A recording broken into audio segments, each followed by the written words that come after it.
to the MMA Roadshow, episode number 262. My name is John Morgan. Cold Coffee is with me here at the expansive grounds of the Casa de Cold Coffee. And we have a special guest with us as well. Even though we're social distancing, we'll go through all that in a second. We sanitized everything. Nobody's fist bumped. Everybody's spread apart from each other. But Mike Afanasiev is here at the Casa de Cold Coffee as well. And you say, well done on that. Yes, good job. Yeah, usually I just go the cutman Mike. It's way easier. I just say Mike the cutman. It's way easier. It's so much easier. Well, let's just jump into it. It's a beautiful Thursday afternoon here in Las Vegas. The traffic was especially light today, I noticed on the way over here. It was good. But as I said, we did do things the right way.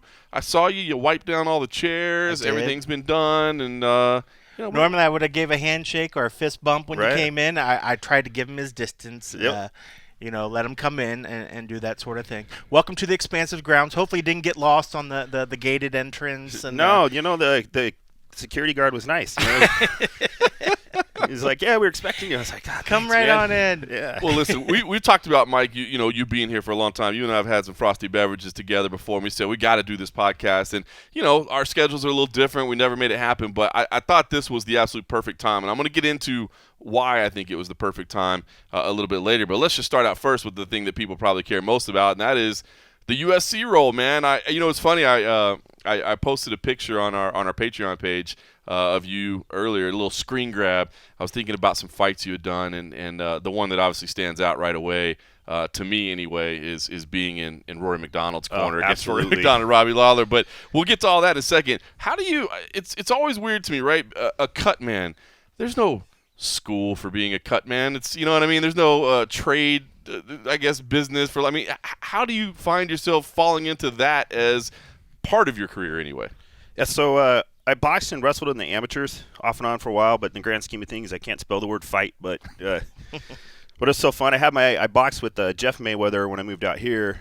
Kind of ironically, I actually trained with Javier Mendez before AKA was AKA, doing kickboxing there back when Scotty Coker actually owned a Ernie Reyes Taekwondo studio. Wow. So we'd go in at night, and I was doing kickboxing with them. Had my last amateur fight in the Police and Fire Olympics in 2005-06, and I was like, all right, you're not going anywhere with this. Like, what are you doing? So I was going to work with Jeff to learn, pick up some trade on coaching boxers and fighters and stuff. And I go, well, maybe I could learn how to wrap hands and work cuts. So Jeff put me in touch with Stitch, Jacob Duran, and met him. He took me out to lunch. I think it was more of an interview process now to see what the motivation was. Right. And he gave me the foundation for wrapping hands and working cuts, and the rest of it is just had to spend time in the gym. Fortunately, I had time in boxing gyms already. And one of the first fighters that actually gave me a chance was Dewey Cooper. Oh, wow. Yeah, he's the first coach and fighter because we had the same trainer with Jeff Mayweather. And I had never met Dewey because we were always missing each other at the gym. So I just showed up at his work one day and like, hey, where's this Dewey dude? And so we just got together, and kind of the rest is history as far as just slowly building up.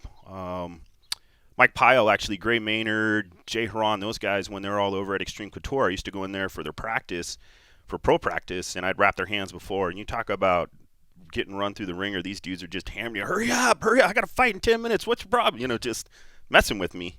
And then volunteering, working small shows. I did the first MMA event that I worked was the Steel Cage Promotions with Richard Steele. Jeez. And then just slowly build your experience and reputation. Start off doing the Ultimate Fighter reality shows here. I'd fill in for House or Stitch when they're both off doing shows. Then everything really catapulted for me in the UFC when they asked if I could go down to Brazil for 6 weeks to do the reality show there. I'm like, sure. And then I think to myself, dude, how am I going to get 6 weeks off of work? That's a lot of time off. But I figured it out, and then it just kind of built up from there. That's awesome, man. So I always wonder, Stitch is a heck of a guy to study under, right? But, as far as, like, the hand-wrapping aspect, because I guess there's two parts to the job, right? I guess the glamour part is being in there, right? You're right in the cage, you're getting a great, seat, but a lot of it is backstage, getting guys ready, wrapping the hands, that sort of thing. Surely an art to it. Does everybody do it the same way? Is there like a right way, a wrong way? I know Stitch used to always say the knockout wrap or the tap out wrap or whatever, and you do things a little bit different. Do you have a standard way you do things, or is everybody change it up a little bit? Talk about the art of the hand wrap. So everybody's style's a little bit different. I learned, from Stitch. So my foundation was his way, and then over the years I've modified how I wrap hands. I've learned a lot from, the guys with a ton of experience, Rudy Hernandez, Rob Monroe, Don House, and even though their hand wraps looks kind of the basics, I guess, is similar, but at the same time they're uniquely different. And so you pick up little tips and tricks, and how I wrapped hands 10 years ago, 15 years ago is completely different than what I do now. You just learn from the fighters. Every fighter's different. You can't go in and say, hey, I'm going to wrap, John Morgan's hands and then think it's going to be the same for Mr. Hathaway here. It's just, totally different. Is that just a feel thing or a need thing? Is it almost like what just makes them comfortable, or because of like the structure of their hands, or both? Structure of their hands, how they feel. Some guys like their hands incredibly tight. I was working with Jesse Vargas doing boxing, and I'm thinking, dude, I'm going to cut the circulation off, the way you like your hands wrapped so tight. He's like, don't worry about it. And then there's other fighters that really want it super light, or they want one thing, padded up here, or they've had injuries, so you have to modify. So you do a lot of kind of learning on the fly, and then with experience, like anything else you do, you're able to adapt quicker. You're like, oh, I've seen this before, or hey, this worked on this dude, or this worked on this, this girl here, this fighter. So it's and again, picking the brains of the guys that have been around for, your Don House, your Rudy Hernandez. I mean, he grew up from, a boxing family. Rob Monroe's been around forever too. And those are the guys, that I look up to. I like Rob. He's a good dude, man. Yeah, solid. I learn from all of them. I mean, they're all good dudes, but yeah, absolutely. I get stuck on planes with him a lot because he lives in Phoenix, and so I end up connecting through Phoenix a lot. So I end up seeing him a lot. Yeah, he's a nice one. I can understand definitely picking the brains of other cut guys and getting the tips, but man, what's it like that very first time you get a big gash, an open gash where you have just moments? Because it's not like you could really practice on a gash. It's not you can like, hey, let's get with somebody and who can we find that's opened up right now? Like what was it like for you that very first time that you went into one of those? I mean, what do they tell you? I mean, is it to kind of give you the, okay, make sure you go with this, this is what works for me. Try it out and tell me what works for you.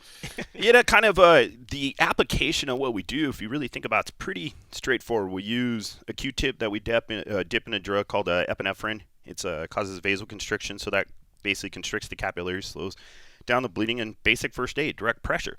So that's what's on the first swab that everybody always sees when you come in, just jab it and hold it in there. So you dry them off, clean it, put that swab in that has epi in there, and go. So fundamentally, it's all right. How hard is it? Just put this on here.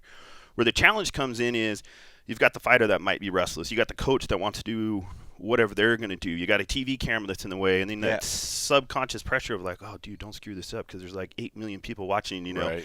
So it's a little bit of an adrenaline rush in the beginning.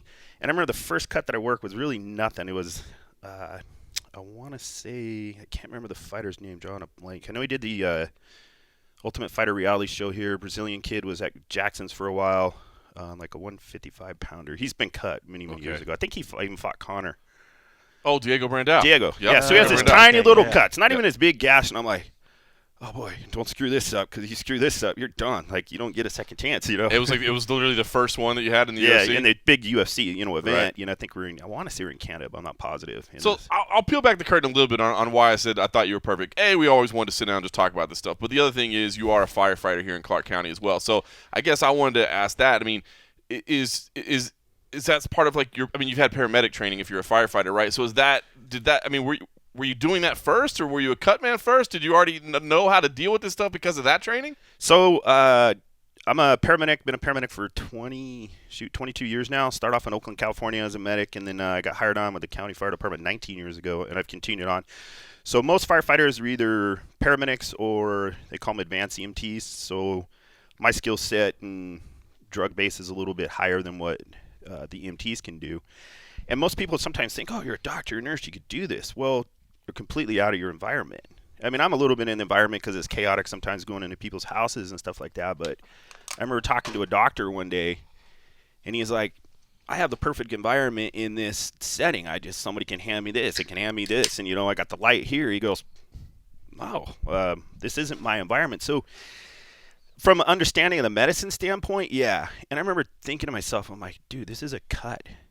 I intubate people laying on the ground on the street that are, just like an anesthesiologist does, that are just all mangled up. This is nothing. Like, just take a deep breath and relax. Like, who cares? But you do, you touched on it. You do get the nerve, because It's got to be weird. Like, I mean, I've never stood in the octagon in a I've been in a cage, but not on a fight night. So I've never been in there when there's thousands of people. Like, I'm pretty close to it, cage side. But are there a little bit nervous? Because referees, I think they admit it. They get a little nervous. So do you get a little? I mean, are there really kind of, I don't want to say fear, but just that nerves when you run in there? In the beginning, it was probably a little bit more, and now it's just as you get experience, you get better with stuff. So maybe way tucked in the back of your mind, you don't really think about it as much anymore. Okay, I've done this before. I've done this. So I've seen the coach here. Oh, hey, I got to remind him not to pour water on the dude's face after I clean everything up because you just ruined all our work. You know? So it just comes with time and experience. So, yeah, there's always that a little bit of stress, but it's different. It's hard to describe. Like, I'm more relaxed about it. So UFC 189, I said the first fight that stuck out to me, Roy McDonald and Robbie Lawler, of course, man, that was brutal. And I went back and watched it because I remember you working the corner. What I didn't remember, because I was there that night, is I didn't watch the broadcast, right? So, in fact, I had never actually seen the broadcast. I went and watched it last night because I wanted to see, before that fifth round, kind of what was said in the corner. And on the live broadcast, they actually spend most of the time before the fifth round in Robbie's corner. So we're not really seeing as much of what you did because at that point, I mean, Rory was an absolute mess, man. Absolutely. The warrior that he is, man. He was just covered in blood. So I'm curious, I guess kind of I want to hear what that specific moment was like. And I wonder, are you listening to the coaches as well? I mean, are you so focused on what you're doing that you can't, or do you process what's being said as well? Because I kind of wonder what was being said in that moment, because that guy was clearly, I mean, on fumes. So the only thing that I can remember, and there are definitely times where you can hear what the coaches are saying and what they're talking about, and if it's something minor, I'll kind of pay attention a little bit more. Like, oh, cool, let's see what kind of advice they're going to do, and pick up on every different coach's style. But the very first round, Roy's got a gnarly, bloody nose, and his coach looked at him and he said, "You are not putting anything inside his nose." And I'm thinking, man, I'm handcuffed because now I can't put, the adrenaline with the cotton swab or anything else inside his nose. I'm like, oh, okay, it's not the time to debate with the coach. Right. Ultimately, they're in charge. What would be the advantage of that? I have no idea what the advantage or disadvantage. I'm not sure if honestly, I don't know. Maybe it was even just a mental thing, right? Yeah, it's so hard to say. So I'm like, all right, I'm handcuffed, so we'll just do the basics, pinch his nose. All right. But his nose was so messed up, even if I had adrenaline, there was nothing that was going to stop it, because once you get a high break, you're in trouble. But in each round, it's like, okay, now he's got this bloody nose and a cut, and swelling. Damn it. All right, I only got two hands. And then it just keeps going on and on. In the fifth round, the start of the fifth round, get him cleaned up as best I can. I mean, there's only so much I can do. And you just try to prioritize in your head, okay, what is the doctor going to stop this for? Is he going to stop it for a bloody nose? No. Probably going to stop it for this blood that may run into his eye or the swelling. So you kind of have to shift gears. Like, okay, forget about that cut on the cheek, because who cares? That's not going to... Superficial, right? Right. The doctor's not going to stop it. This isn't going to impair his vision. And whether it was done on purpose or not or whatever, but just before the round comes to an end, his coach takes bottled water and pours it all over his face. So all the medicine, Vaseline, everything, and it just opened everything up. And I remember John McCarthy was there, and he's like, "What are you doing?" I'm thinking to myself, dude, you just ruined everything. Now he just stands up like I didn't do anything. I had never thought about the fact that the adrenaline, I mean, because you would see people pour water, and I get it, the Vaseline, you don't want that to come up. I had never thought about the fact that you're like, there's literally medicine in place that needs to sit there to help, because the adrenaline constricts the veins, right? That's how it works. Yeah, the capillaries, yeah. So it'll do that, and plus you dry them and you wipe them off, and so now you just reopen that. I never thought about that before. Yeah, and when he did that, I was like, oh man. And that whole show, if you go back and you look at it, going into even, Connor's, that canvas was just cut with blood. And I think I worked 90% of those. And Rudy Hernandez normally would have came out to relieve me, and he's like, hey, get some experience today. Have fun. And he left me there. He's like, F you, Rudy. So, I mean, I was actually grateful for it, because Rudy, gave me a lot of opportunity to work those fights and get that experience and on that big stage. And everybody had been cut in that blue corner. And then Connor comes out, and I'm thinking, and I remember telling Stidge, because he was in the red corner, I was like, hey, everybody else has been cut. Connor might as well get cut today too. Well, what happens? He gets cut above his eye, his right eye, in the very first round. I think, all right, there's everybody and their brother watching this fight too. Like, all right, don't screw this up because now you get even more eyes on you. That's crazy, man. I'd forgot he got caught right after that as well. Yeah, he got caught on his just above his right eye. It wasn't anything too crazy.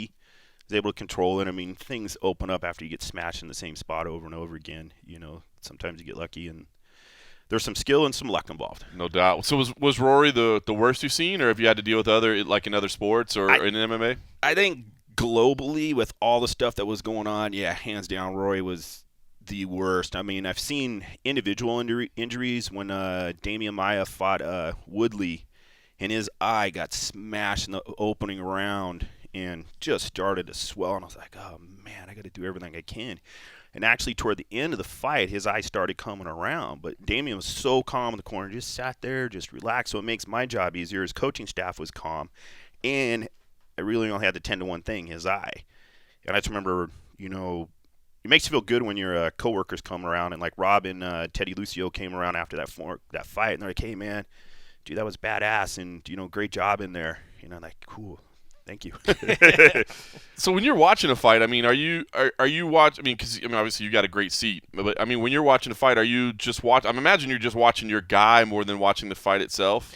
You kind of watch both, and then you're definitely watching it, and you're looking at the TV, and things are a little bit better now for us because their commissions are slowly allowing 3 people in.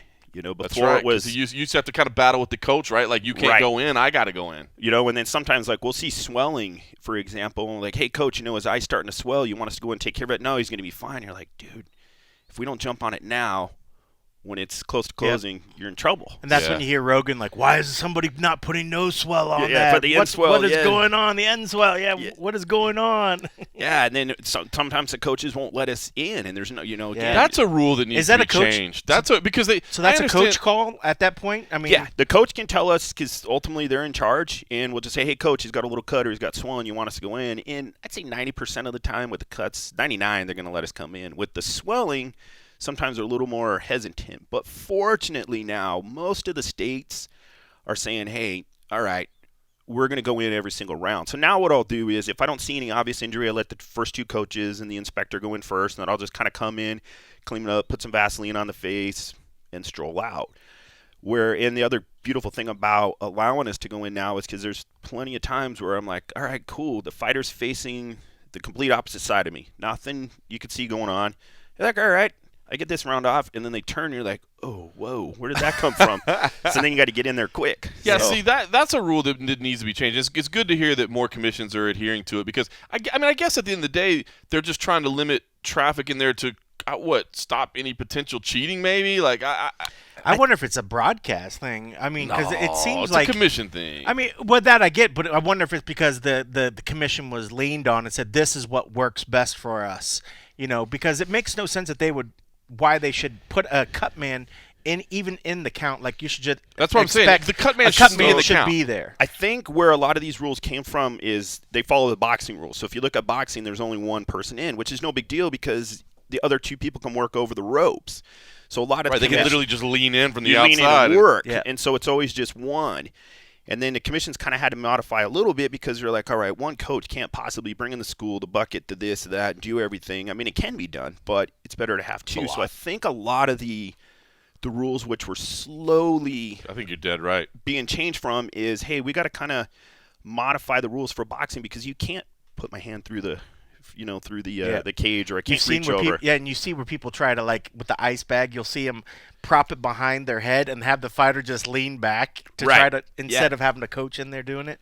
It's just awkward as hell. Yeah, so we're slowly getting there, looking at, when we wrap hands, the amount of gauze and tape. How is it possibly fair that Paige Van Sant gets the same amount of gauze and tape as Brock Lesnar or Bigfoot Silva? Boy, that's a good point, too. So it doesn't make any sense. So we actually work with the athletic commission. They were doing kind of like an inspector's refresher course, and so they brought myself, Don House, Stitch in, and we were wrapping hands, and we're like, hey, let's measure what we really use here on an average like, let's say there's no limit. We can use whatever we want. Let's just see what it should be. What do we do? Hey, you're going to sign off on this anyway. Right. So let's just measure the tape. Let's measure the gauze. And then they came up with, allowing us, because some, they'll say you got 10 feet of tape.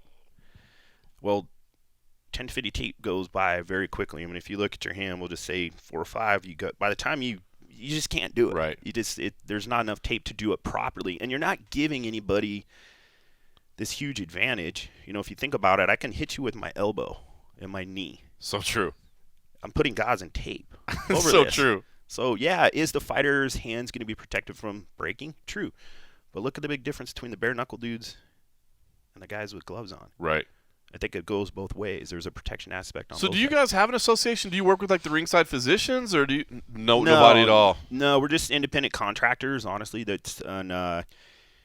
We just every now and then they're slowly like asking us more direction through the UFC because they kind of spearhead some of this stuff. Sure. They go into the ABC meetings and they're like, hey, it'd be valuable if maybe we can get one of you guys to come and speak and talk and educate. I think when you sit down with somebody and you educate them on what we do and why we do the things, it opens up the minds more. Where the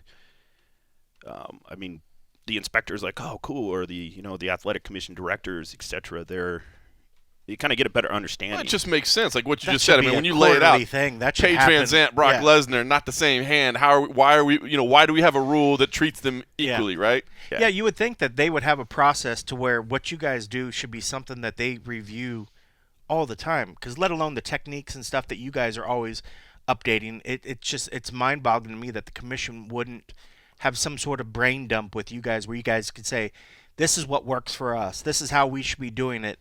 You need to give us this access or allow us to do this and that, and it seems like that doesn't happen. What's actually happening more and more now, it really is. It's involving, and a lot of it is, hey, let's just try this here. And Nevada, one of the easiest commissions to work with. Sure. One, they trust us. We see them all the time doing shows and events, and they're very open-minded.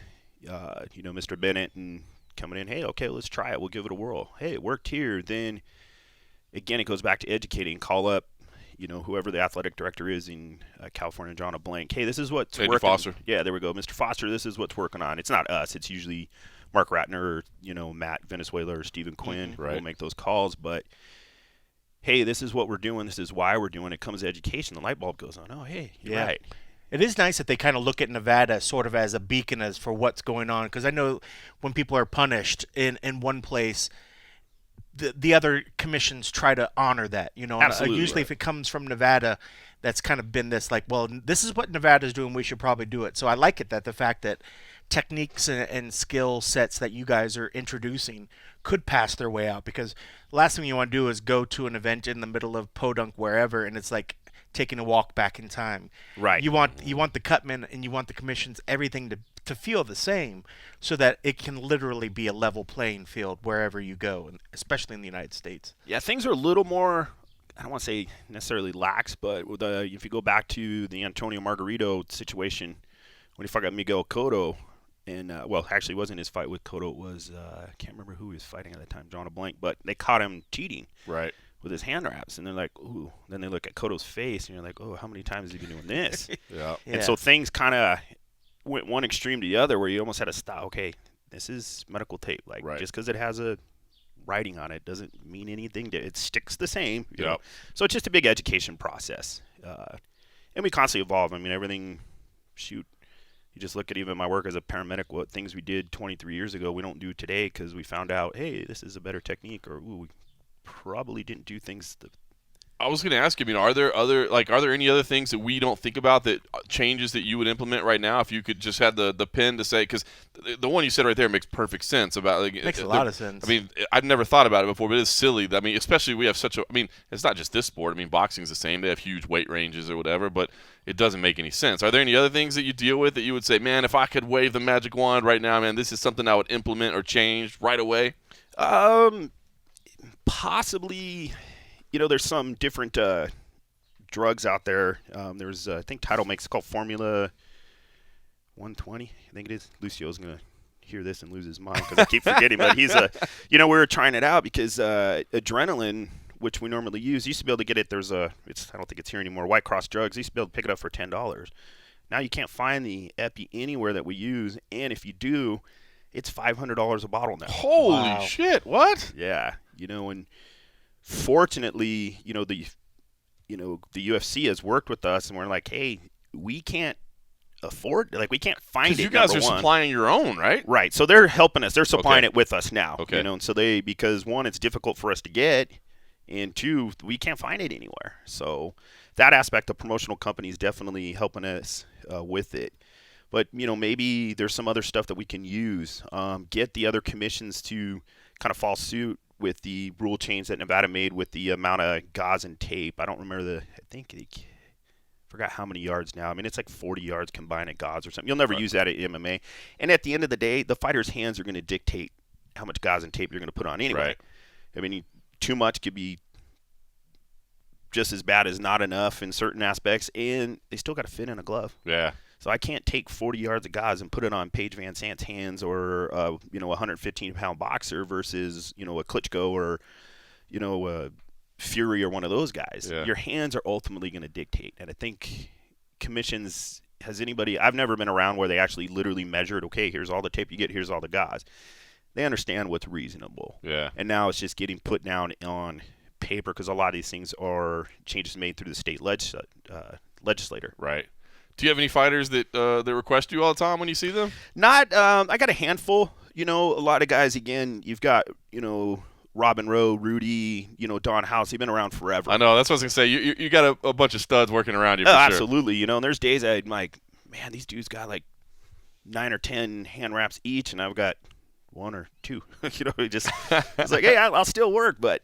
A lot of times the coaches will get comfortable with a certain, it's not always the fighter. Sometimes it'd be the coach that wants, hey, we want Mike or we want Rob or we want I feel like this with the person. fighters sometimes it's just because they're superstitious more than it is. Oh, Even. for sure. Absolutely. There's 100% that, especially if I've been, House, we were in a corner, can't remember, I think we were with Chiesa. And he's like, hey, man, he goes, and I went in and to wrap one of his fighters' hands. He goes, hey, it's nothing personal, but me and House are undefeated, together. Do you mind if House wraps my guy's hand? Yeah, absolutely. Yeah. I don't mind. I don't take it personal. I mean, because there is that mental aspect, like you said, of the psychological side. So I don't get nearly the requests that these guys get. I get a handful here and there. When I was down in Brazil, because I did the first couple Ultimate Fighter reality shows. Yeah, what was that like being camped out down there for 6 weeks? It was living out of a hotel for 6 weeks and things you don't even think about. Like, there's no such thing as a laundromat in Brazil. You can't just cruise down to a local laundromat and go to the coin op and wash your clothes. So you're like, ooh, washing your clothes at a hotel gets expensive. So we're just old school, T-shirt in the sink, and here we are wringing it out and hanging it in the window. But it was a great experience. I did the 2 in Brazil. I did the 1 in Australia, and I did the 1 in China. And I think after the one in China. Oh, you did the China one as well. Yeah, we were there for 6 weeks, and that was a very unique experience because everything is 100% controlled by the government there. Right. And they were supposed to. The production company was a government production company, and they were supposed to provide people to help Simon, lives out of the UK, put the cage together and set things up. They're like, nope. So Jess Gonzalez, when he was down there, he's no longer with the UFC working, but he's like, hey, do you think you can get the other 2? Yourself, Rob, maybe talk to the judges or whatever and help us build this cage and set up the facility. So it was, we got it done. Just listen to Simon. He's like, hey, this goes here, this goes here. But it was. I had heard behind the scenes that was a challenging season. I didn't realize it was so challenging that they didn't even provide assistance to help set up the cage. Yeah, it was just one of these, so many little factors, and I'm sure there's a lot of behind the scenes stuff that I'm not even aware of, but just going through, we're like, all right, cool. Like, hey, we'll build this gym. We'll do this. And help out, but just being in an environment where everything is controlled by the government. I mean, they turn it on. The country's still heated by coal, and we're in a 5-star hotel. And in the lobby of the hotel, because we're in there in like October-ish, so it's getting cold. There's Right. days it was in the the teens and snowing, and people are all bundled up in jackets because there's no heat. Right. Government turns the heater on for insane. you. I guess you can pay an extra amount of money and Holy cow. expedite it, but yeah, it was an experience. But I'm grateful for all those experiences and see different parts of the world just like you have, traveling around. And even if I'm only there for 2 or 3 days, you're like, wow, never in a million years I think I'd end up in Macau or, Abu Dhabi or Dubai or shoot, I work with one of the Kazakhstan boxers. I'm like, I was in Kazakhstan. But so get to travel and see these things is another, positive side of, I guess, this cutman work. What do you do during an Ultimate Fighter season though? Because at least like the fighters have like other people to hang out with in a house or whatever. Like you're there for what 2 fights a week basically, and like the rest of the days, what are you doing? The first show that we did, there was a group of us just got together, and we didn't have the best training facility. So we're like, we just made do working out and a lot of walking. I've never walked so much in my entire life. And I'm like, wow, no wonder people are in shape in the rest of the world where they got to walk. So you drop a ton of weight there. And we just trained and worked out and took tours. And, we're down in Australia. We just go to the beach and just see things. And the basic rule was, hey, come fight. Hey, just be ready. Right. Do your job. But the rest of the time, you're on your own. We were down in Australia. Larry Papadopoulos opened up his Sydney Boxing Works to us because it wasn't too far from that one. They put us in an apartment, which was nice, so you can actually cook and you're not eating out for 6 weeks every single day. Right. So we went down, just explained to him what he's doing. Him and his wife were like, "Hey, while you guys are here, come train for free. Do whatever you want. You want to come train jits? You want to do boxing, kickboxing?" We're just like, wow. And then become real good friends with Larry and his wife over the years. So again, you do develop these relationships and you find things to do and take tours But yeah, it can be a grind after a while. Do you still train martial arts at all? No, I haven't done anything. I was doing some training with Eric Nixick over in Dennis Davis, doing some no-gi jits just because of the wrestling background. But my right hip and back, I had back surgery a few years ago, and my hip, it just was giving me hell and wasn't very happy with me. So I'm like, all right, maybe I can rehab it and go back into it. And, I haven't even thrown a punch on a mitt in a long time, I think the last time I even sparred with somebody was probably 2011 or 12. Again, I can't spell the word fight, but at least I can give you some work or something. There you go. Well, you've definitely been a part of some epic ones, man. That Robbie Law, the Roy McDonald, it was funny. Like, just in getting ready for this, man, I went back and watched that fight. I hadn't watched it in a while, man. Holy God, that was an amazing fight. It was one of the greatest ever. Which brings me, this is an excellent segue, by the way. Which brings me to the fight between Jon Jones and Alexander Gustafsson, which was also a fantastic fight. It actually went into the UFC Hall of Fame, or will be going into the UFC Hall of Fame this summer, assuming we get back to normal and we get to have... assuming they can have International Fight Week. Assuming we can have International Fight Week, assuming we can have a Hall of Fame induction ceremony. But I wanted to get a chance to catch up with Alexander Gustafsson. Obviously, Jon Jones really isn't in the interviewing mode right now, but Alexander Gustafsson, why. yeah, he's got other things going on. But Alexander Gustafsson was, and I had a chance to speak to him actually just earlier this morning. So I wanted to play that for you and catch up with the Mauler, talking about his Hall of Fame induction and also the potential that he'll be fighting again. So, Alex, how you doing, sir? Good, thank you. How are you? I appreciate it. Hey, thanks for taking the time, man. I know this is a crazy time, so I appreciate you taking a few minutes, man. No problem. Of course. Well, first, Alex, just tell me. I mean, how is life for you right now? I mean, obviously it's different for everybody in the world. What's Sweden like right now for you? As we're all in this kind of crazy time in our lives. It's like you said, it's crazy. I just at home with my family right now. We don't do much at all.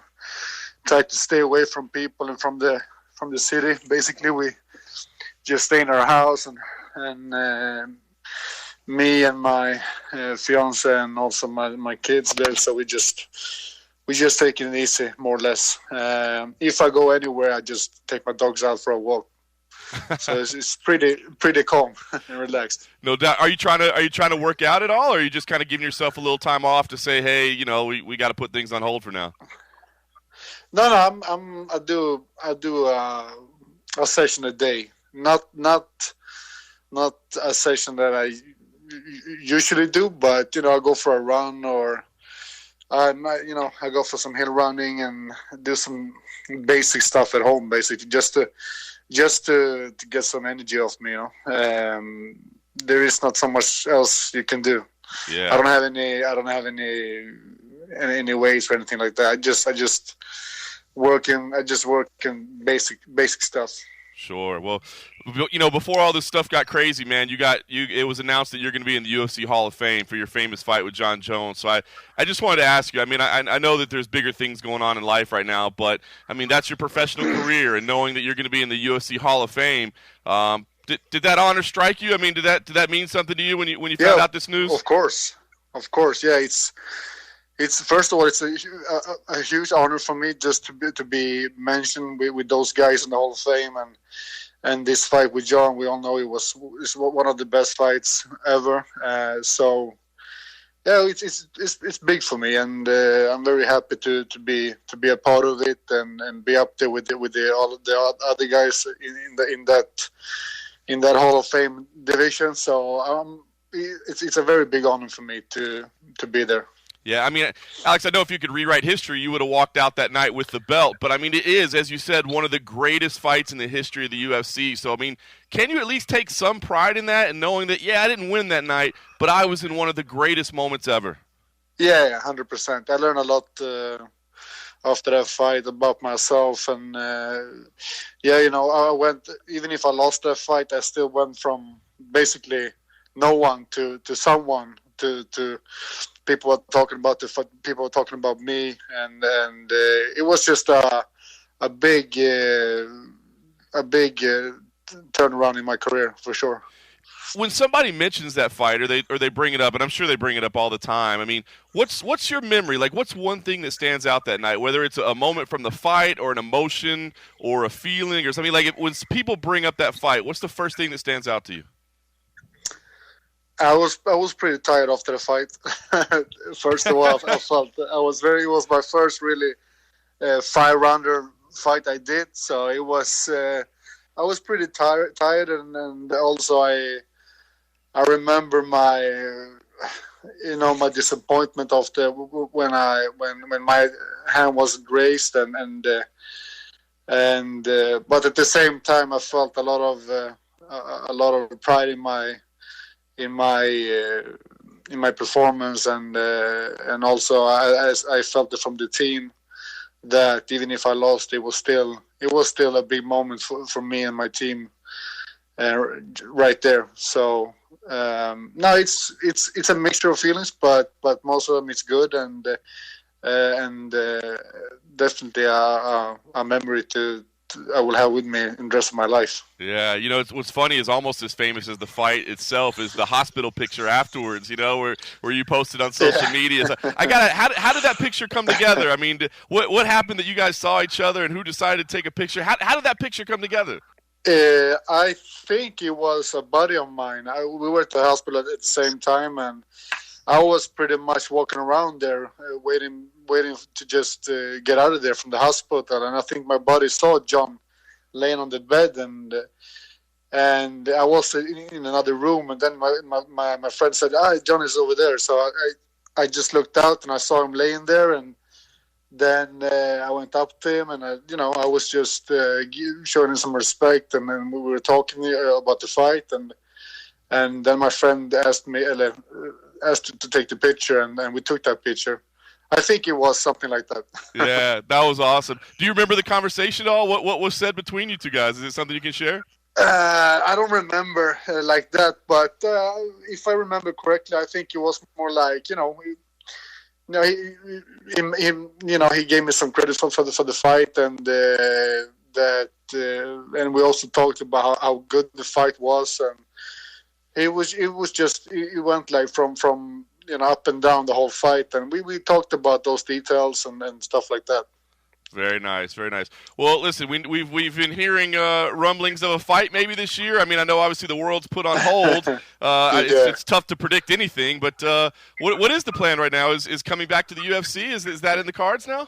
Well, the plan, first of all, is not to get that damn virus we have around us right now, and stay healthy, and my kids and my family. But I'm in training, and I'm honest with you. I feel like I'm 33 years old, and I feels like I got a couple more years in me, and it's just I have to do it correctly this time, and we were actually looking to go to America just before this Corona shit happens, and but to go there and train and stuff like that, just to get the feeling again and change the environment a little bit and stuff like that. But with that said, I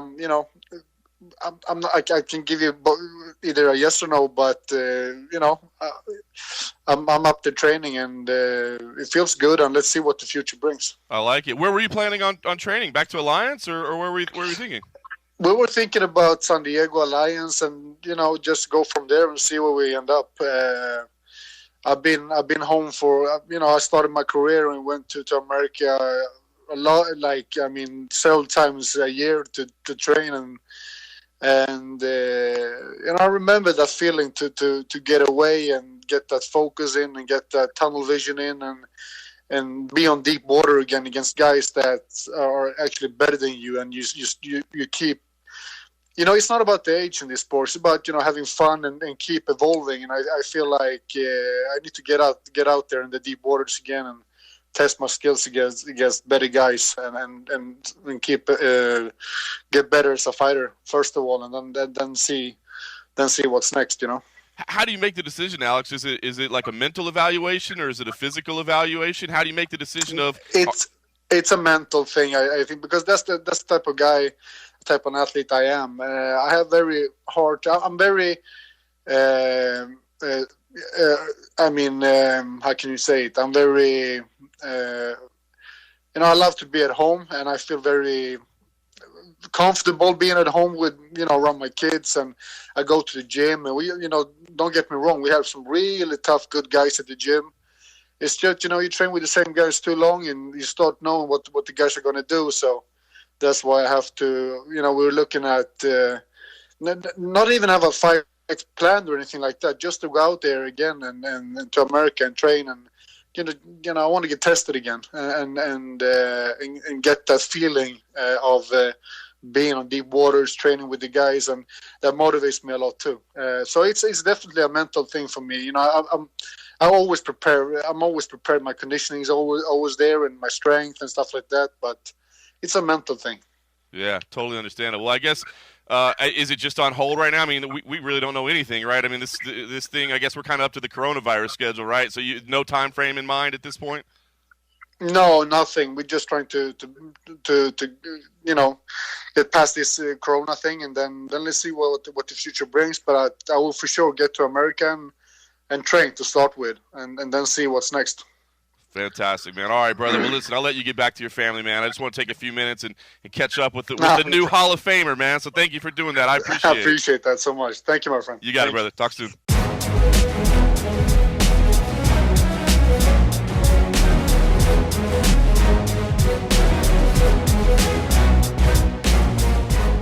All right, so there was Alexander Gustafsson. Sounds like the comeback is on hold right now, but everything's on hold right now, so nothing out of the ordinary there, and it definitely sounds like he's interested in fighting again. So hopefully things go well this summer and we see the Hall of Fame induction ceremony.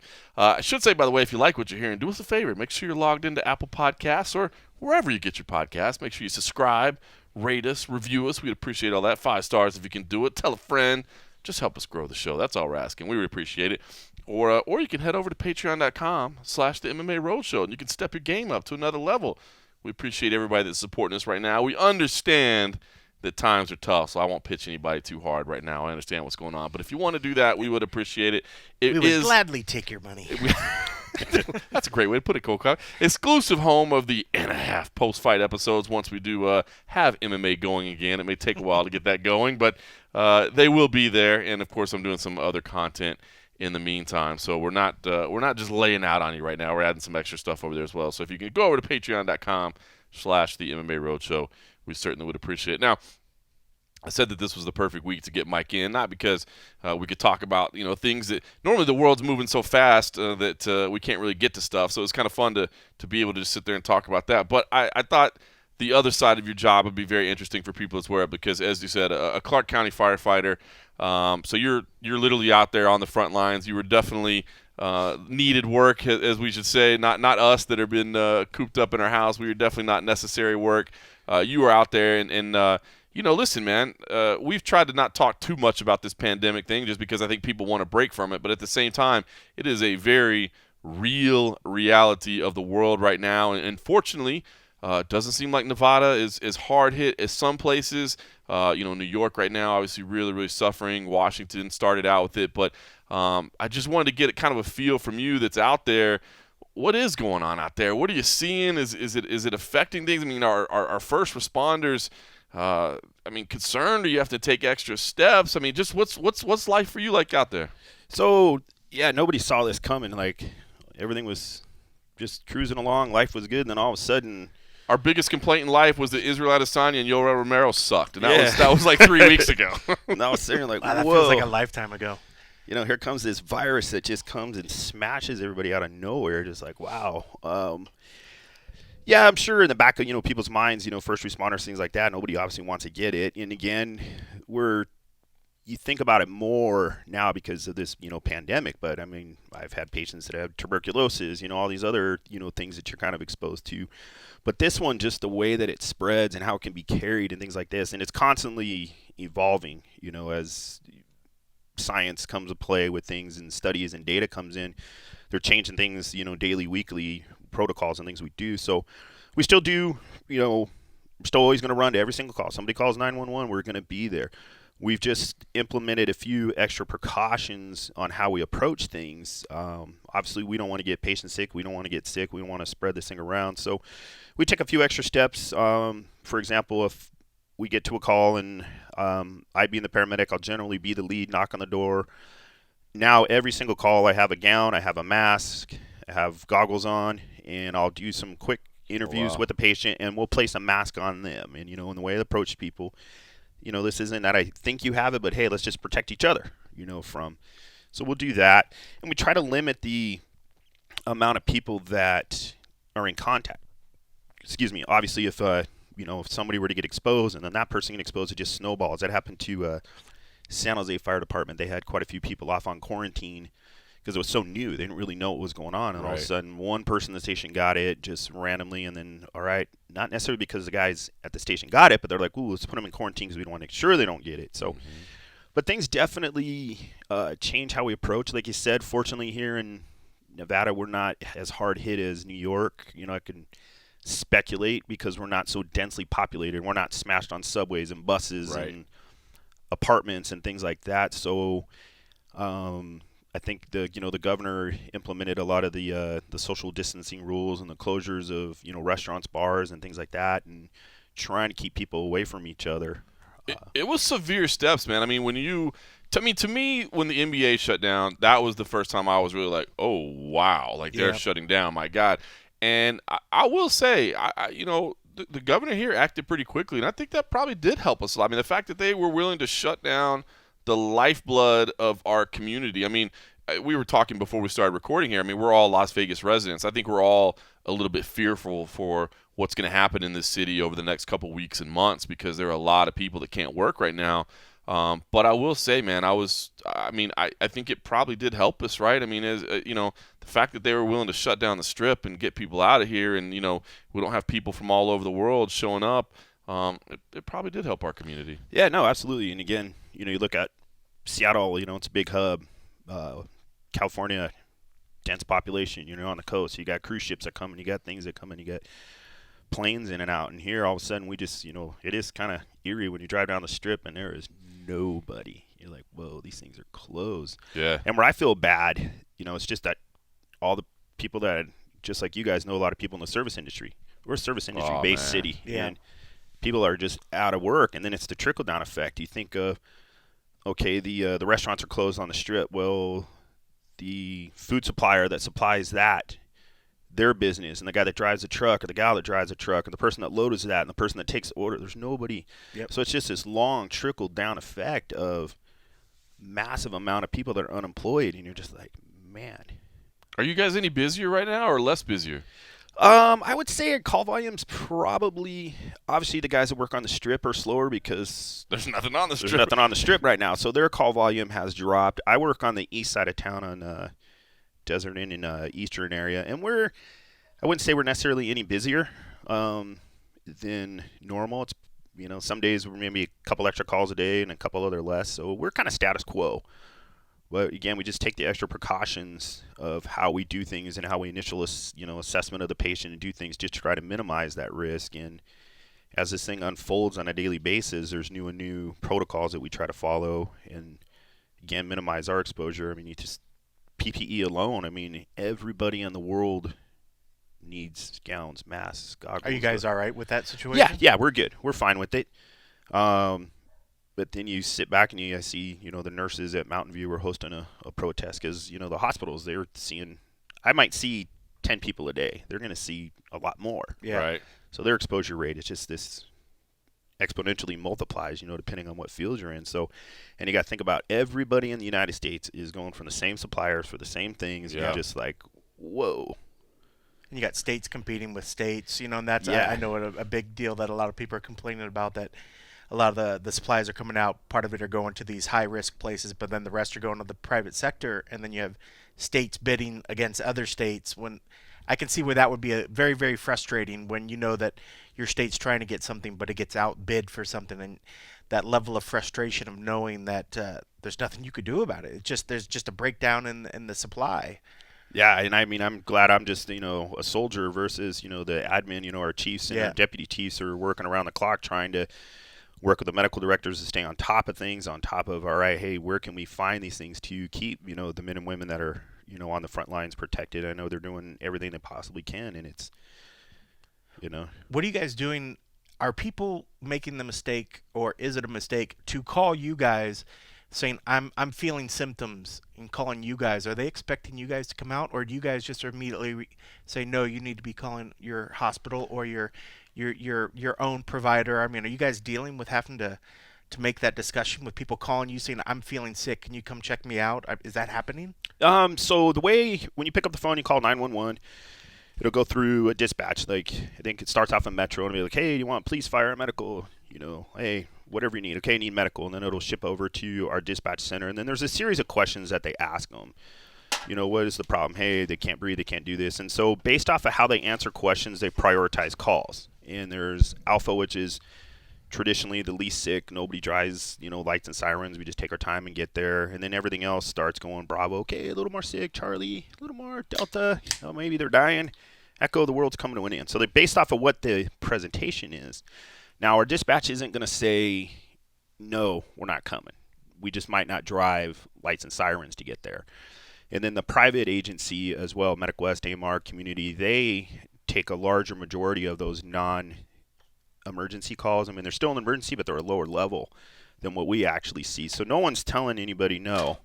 Now, when we get there and you do an assessment, technically I can't tell everybody, hey, because I'm not a doctor, I don't have that education, but we can use a little bit of common sense sometimes.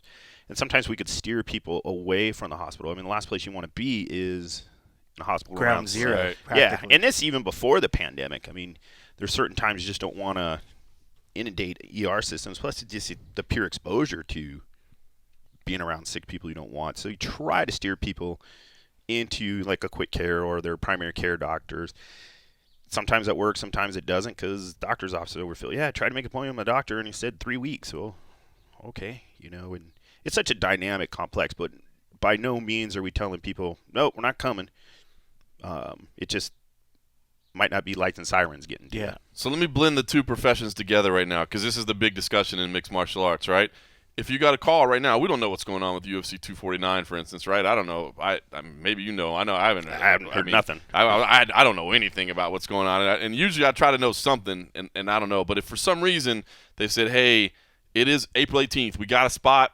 I don't know where it is, but we got a spot. And then, you know what? For argument's sake, let's say it's domestic. We know it's somewhere here in the United States, so it's not international travel. It's domestic travel. We need you. We'd like you. Are you available? Would you take it?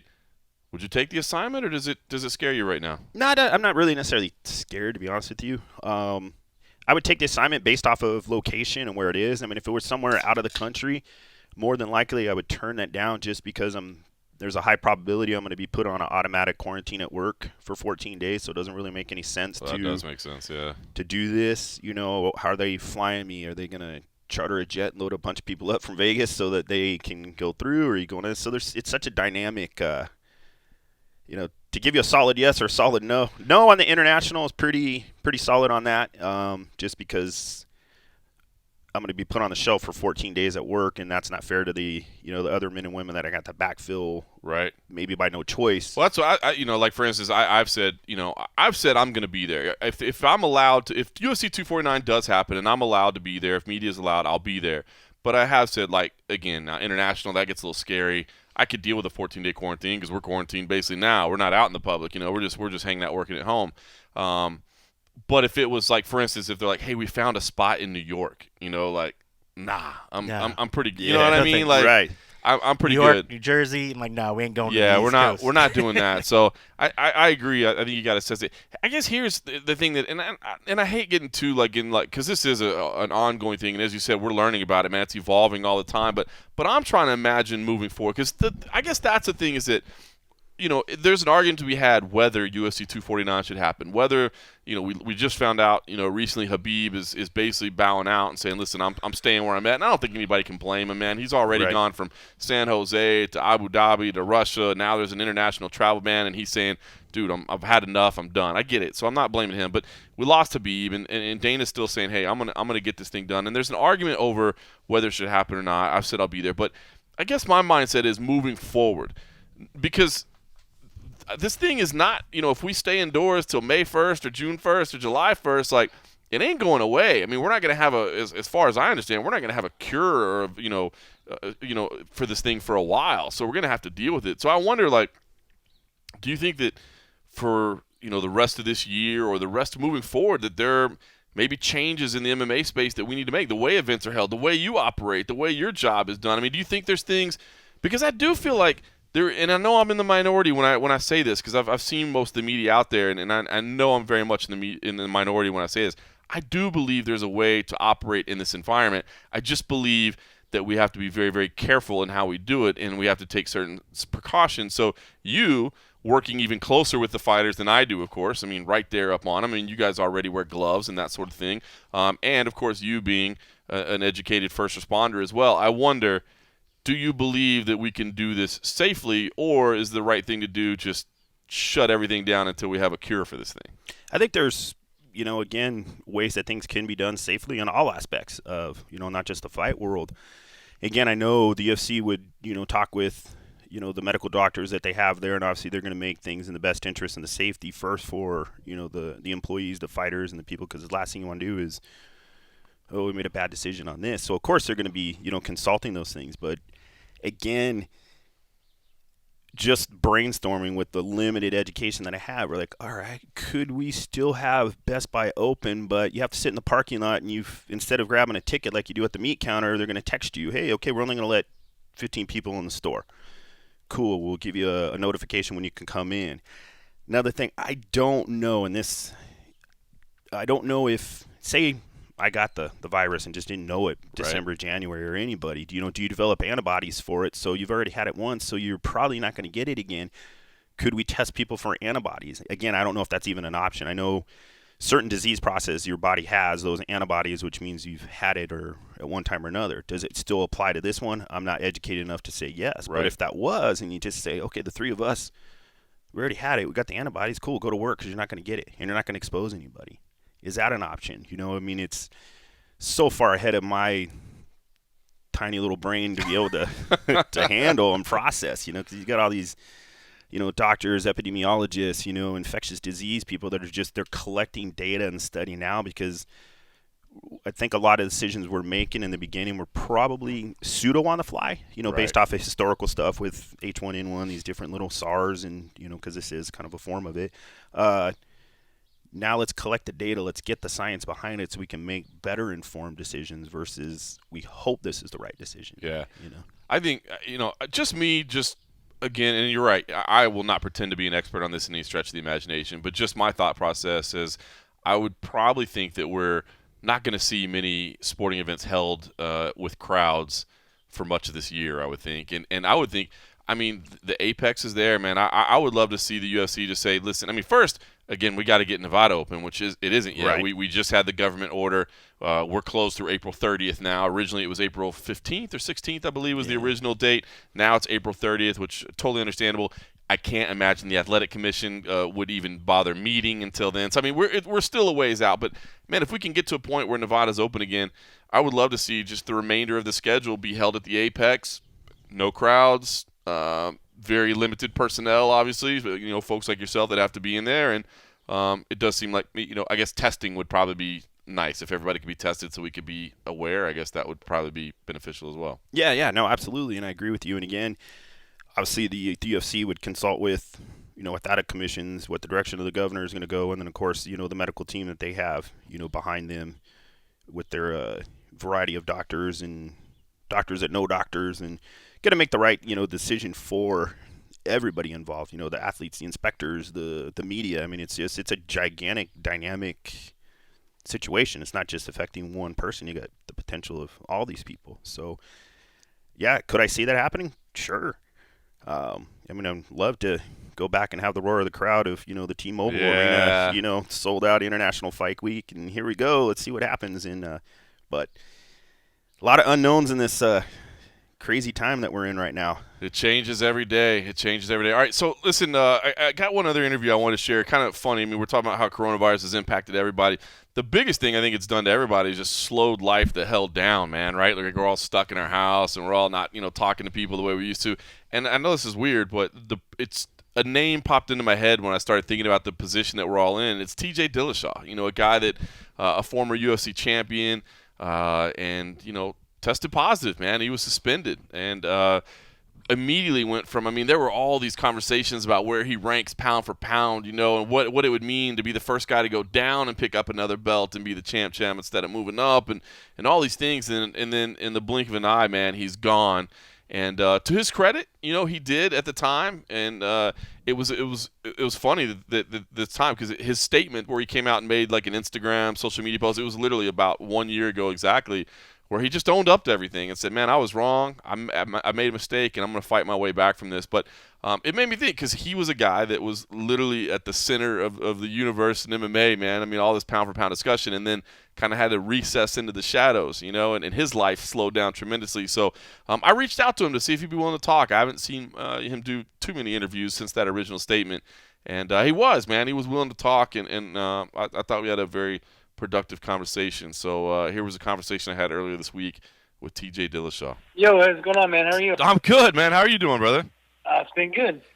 Awesome, man. I appreciate it's been taking a long time. I was gonna say, man. Yeah. It's funny. Is this still a good time for you? Yeah, it's still a great time. Yeah. Awesome, man. No, everyone's got too much time right now. Well, TJ, dude, I'm gonna tell you. This may sound weird, but that's exactly what made me think of you, man. Like, all this stuff is going on, right? And, like, all of our worlds are just slowing down. Like, we go, and all of a sudden, like, now we just stop.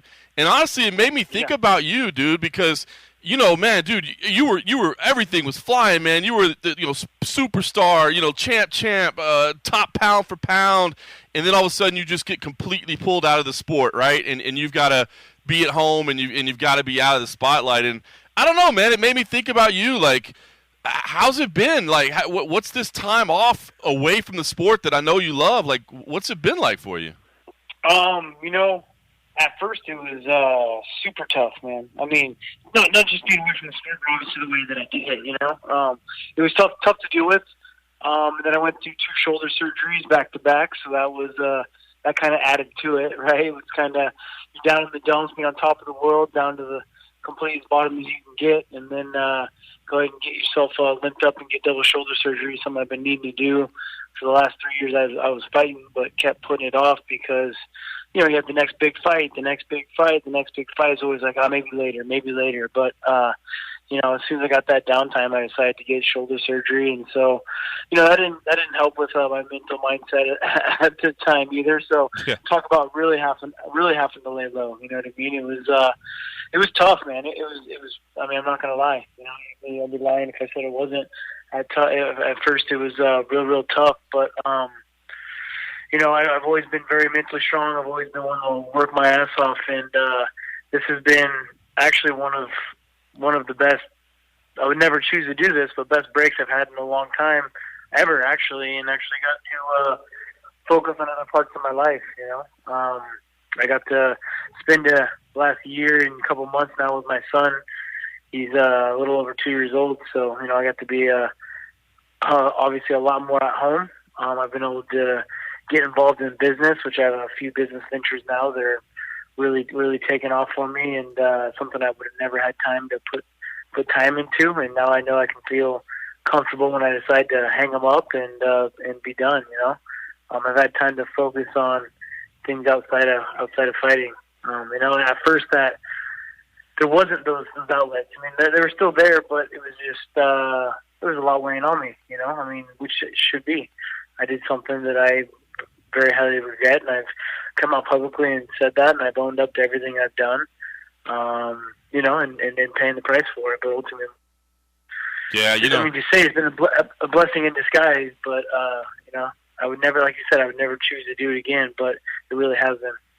You do. I mean, you manned up to, like you said, man. I don't think anybody can question the way you handled it afterwards. Just saying, "Hey, man, I made this mistake. I apologize. I'm not going to do it again." Do you remember? I mean, do you remember like the moment you decided, like, I'm going to take this course of action? Like, damn it, I mean, was it like a hard moment for you, or a decision, or was it like something you did on a whim and didn't really weigh the consequences? What was that like for you? That was just something I felt like I knew I had to do. I don't know. I didn't have to think about it. I just knew it. And I'm glad I did. I mean, I could hide behind stories and make shit up. I did it, so what's the point of running from it? I feel like it would have been a lot harder to live alive rather than to just own up to it, It was just the best action, I feel like, I mean, I kind of learned that, I guess, as a kid, get in trouble and own up to it. My dad was always big on that. Yeah, no doubt about it. I mean, the I guess, did you deal with social media or anything?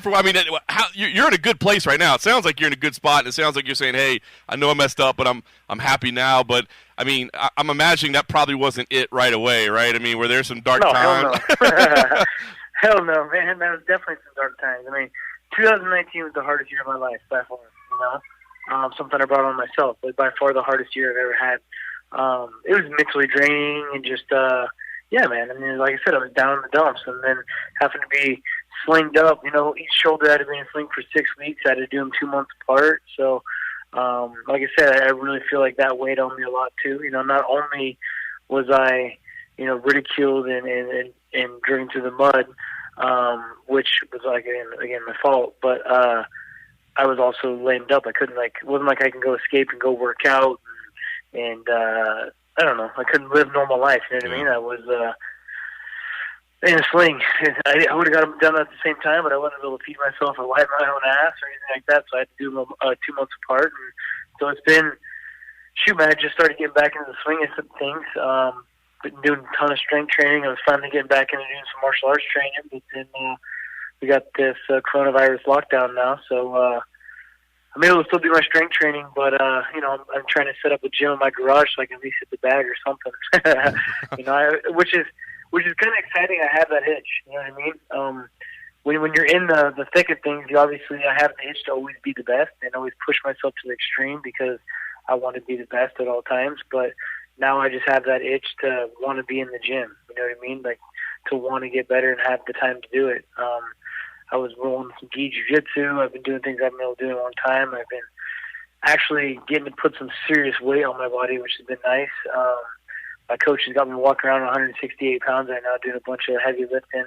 I've never had time to actually really stack on some strength and muscle because when you're in fight camp, you can't do it the right way. You can train, but if you really want to put on some size and muscle, you need that time off. That's the only thing you can focus on is just that. So, there's some things I'm going to come back. I'm actually going to have some healthy shoulders. Something I didn't have the last 3 years of fighting, and I want to be stronger than ever, man. I got some shit to prove. Still bantamweight? I mean, even walking around 168 right now, are you still going to cut down to bantamweight? We'll see how my body reacts. I'd imagine as soon as I get back to full training, I'll probably naturally start leaning down. I'll just be probably a bigger 35er, but we'll see, man. We'll see what happens. And I definitely will never cut too much weight again. That's for sure. I mean, that's what got me into this whole mess, man. I wanted to do something that my body was telling me I couldn't, and I wanted to push through it, and I wanted to get that opportunity. I let the opportunity get the better of me. It's weird, man, because, your competitive drive, I mean, that's always been like your famous trait, right? I mean, the stories of you coming in like a wild man in your early days of sparring and stuff and trying to take everybody's head off. I mean, that's always been who you are. Are you going to have, do you think you're going to have to dial that down a little bit? I mean, was it that fuel for being the best in competition? I mean, do you have to, on the one hand, I got to say that's probably an amazing trait for you to drive you, but on the other hand, it drove you maybe too far. It did, man. I wanted something that wasn't reachable, There was a sign that was trying to tell me that, and I tried to find whatever way I possibly could to get by that. But no, I'll still have that, dude. I mean, that doesn't go away. That I'm bred with that. I was born with that. My family raised me to be that way, and that's something that edge I'll never get rid of. But you got to learn to control it, right? I mean, you got to learn to put a limit to it. No doubt. Have you been watching fights in the meantime, or has it been too tough? Have you been keeping up with the division and stuff, or has it been easier to just try to unplug from it? Man, I really haven't been watching. Every now and then when there's a hyped up fight, I'll watch it, or if I'm around guys that want to watch the fight kind of thing. But I've never been one that's been one to watch all the fights anyways. I'll watch my opponent a lot when I'm in fight camp and watch his fights and stuff, but I don't come home and want to turn the fights on the weekend, because for me it's kind of like bringing work home. When I see guys walking out and getting ready for fights, it almost gives me like fight anxiety. You know what I mean? Like, right. Like I can't calm down. Like my heartbeat raises. I feel like I'm getting ready for a fight. It almost is like I want to be home and relax and forget about my day job. You know what I mean? And then then times 10 with being on a suspension. Makes you think about what you had and what you were doing, and just gets your mind start thinking about it when you're trying to forget about that shit, I guess. No doubt. I mean, look, it's still 8 months away before you can come back, but, I mean, how soon do you start talking about taking a fight? I mean, are you saying one day after the suspension's up, if there's a card, I want to be on it, or do you take some time to ease back in? What do you think the plan is? Yeah, man, I don't know. I've just kind of thought about that. I guess whatever opportunity is in front of me, if it's something that makes me like, if it's a fight that I can't turn down, then yeah, obviously I jump right back into it. I mean, I'll be ready. I'm going to get back to training, and I'll definitely be ready for that time. But I feel like I'm in a certain rush either, too, to figure out, see how the cards fly, and see what's going to happen with the division. And I don't know, man. It's a long ways to play. When you start thinking about fights, you're always thinking about a couple months ahead, So it's like, all right, this is my fight. It's hard to think 8 months. I've never had time like this, No doubt. Did anybody? I'm sure you paid attention to people talking shit, like you said. There were people that were coming at you. I mean, did you write down any notes somewhere saying, "Oh, once I get back, that dude's gonna pay for it"? I mean, did anybody get on your list like that? No, man. It's hard to like hold grudges because like I did it. You know what I mean? I made the mistake. I mean, I dirtied my name myself. It's not on anybody else. I mean, I gave them the fuel. You know what I mean? Yeah, it fucking hurts, but. I'm not going to hold a grudge over it. I understand. I mean, that's kind of that is kind of the payment, right? And like I said, I owned up to it, and I got to pay for it, and that's part of the payment. Part of the payment is, like I said, I dirtied my name up, and it's something I got to live with now. If I try to hold on to those grudges, it's more of me thinking about the past when I've already fucking moved on. I mean, I'm ready. I'm ready to push for that next goal and for getting my belt back. I want to be now I guess I get the opportunity to be a 3-time champion, which is absurd. Especially because I don't feel like I should have lost it the first time. You know what I mean? But I get to recapture it all over again. I get to go through this fucking process the third time. That's crazy, man. I mean, obviously it's not necessarily your job to teach other people, but I mean, if there was some like young kid in the gym that came up to you and was like, "Hey man, what do you think? Some guy says he can help me out, or this thing will help me do a little better. What's your take?" I mean, are you now a guy that says, "Don't do it"? I'm a perfect example. Don't do it. Yeah, man. I'm a perfect example of it. You know what I mean? I'd be an idiot to say anything else. I mean, 100%, man. And I have been helping out. I got fighters I've been coaching and helping out with that are my teammates, right? I mean, mainly I was just training with them, but when I was injured, I was helping run practices and things like that. Which I got into a little bit of trouble because I wasn't allowed to coach, I guess, with being a suspension. Oh, yeah. And I didn't realize that, and so I had to get pulled out of one Archuleta's corner, which I would have never done it if I would have known I was breaking any rules. But, so yeah, I mean, I would like to lead by example, and a new example is don't do what I did. You know what I mean, unfortunately. Yeah, I mean, I lead by example and show people what to do, but one of those instances is now I have to show what not to do. Yeah. You got to learn from everyone. I know you probably don't feel like a guy that can come in and call his shots or whatever, but what do you think? I mean, when you step back in, like, what's your goal? Like, what would be your perfect career path? And, I mean, are you concerned about, can you step back in at a championship level after 2 years? Or, I hate to call it a warm-up fight because nobody's a warm-up fight in the UFC, right? But, I mean, do you feel like you got to ease your way in there a little bit? No, I mean, I'm hoping they don't even have me do that. I'm hoping they're just going to be like, throw me to the dogs. I mean, if I can't get that title fight, I want someone in the top 5 so that I can get my title fight. I'm not here to play around and mess games. I want my belt back. That's still mine. I'll be ready. I mean, Dominic Cruz is the perfect guy to prove that point that it's a mindset, man. Ring rust and tune-ups and all that stuff. I'll be training like I'm getting ready for a fight. You learn how to fight from practice. And if you're not learning how to fight from practice, then you're not training correctly. there shouldn't be ring rust. If you can't deal with it mentally, then yeah, there's going to be some ring rust. But you know what, man, I'm mentally strong. I'll shake this thing. Like I said, I was told I'd get that title fight when I came back, but that doesn't mean anything. I made a mistake, so I don't own rights to anything, right? But if it was my choice, it'd be title fight, if not top 5, to prove that I get that title fight. You know. That's awesome, man. So, like I think said, I think that makes sense. I agree. I mean, you're definitely right there. So I guess, you know, like I said when I started, I mean, my biggest question is, I wonder how TJ Dillashaw is doing right now, man. It's been a while. I wonder how he's doing. So if somebody were to ask it, how would you answer that question? How is TJ Dillashaw doing? I'm actually doing really well, man. I'm in a good place right now. You know, you would ask me that a year ago, I'd have been in a horrible place. You know what I mean? I would have been as low as you could possibly be. But it's crazy what that year has done. The businesses I've started, and the life I've created outside of fighting. Because not only was I not, like I said, I was laid out, I had surgery, so I couldn't train. You know, it wasn't like I could still stay in the gym and take my mind off it and train and dig myself a deeper hole with thinking about fighting, but I couldn't even train, so I had to find another source of income. I had to find something to do and something to keep me busy other than obviously family life. Family life has been the savior. My son has been the ultimate savior to my situation. Yeah. You know, it's been super close from it, and this quarantine, life's no different for us. You know what I mean? We're just hanging out, and yeah, I mean, I'm doing really good, man. I really am. So, no complaints on my end. You know.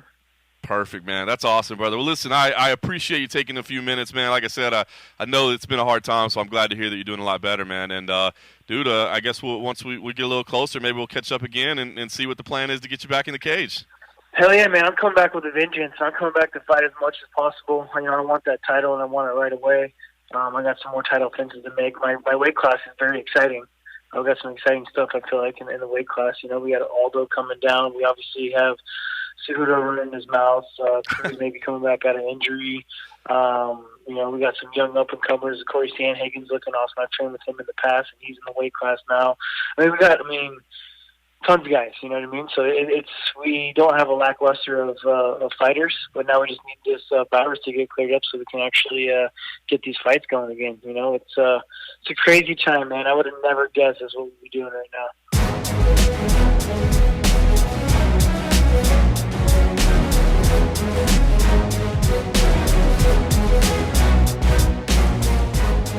All right, that was TJ Dillashaw.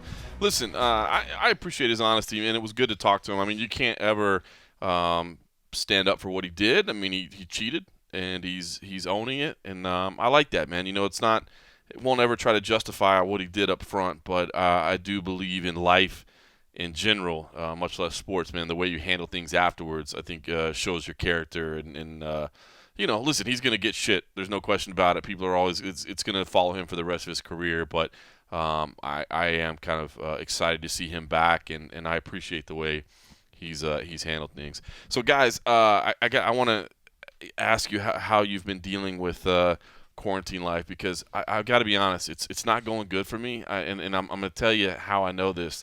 The other day, I watched an entire car race that was simulated. It was this. I don't know what they call I-League or something, or it was basically it looks like a very nice video game. In fact, I damn near went and see if I could download the video game.